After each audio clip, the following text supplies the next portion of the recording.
que dans cette première étape de la reconnaissance de son mode opératoire, on a besoin effectivement de quelqu'un qui est habilité, qui est expert dans ce domaine-là, pour justement nous permettre de nous rendre compte que probablement, il y a un gap entre mon excellence, donc ma fonction sur Terre, donc ma juste place sur Terre, et l'histoire que je me raconte de moi-même à propos de ce que je peux apporter au monde.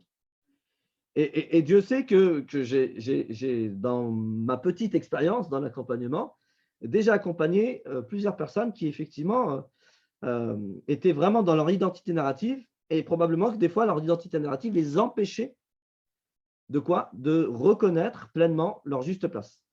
Et là, c'est très en lien avec la notion d'imposture. La notion d'imposture, ce qui l'explique, qu'est-ce qui explique qu'une personne veut s'imposer dans une place, dans une fonction, dans un rôle dans lequel elle n'est pas légitime?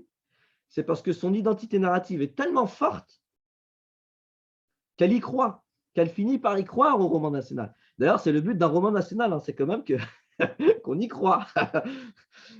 Donc, quand la personne finit par y croire, elle va avoir beaucoup de mal à pouvoir reconnaître son excellence. Néanmoins, il faut quand même tenter de faire le travail.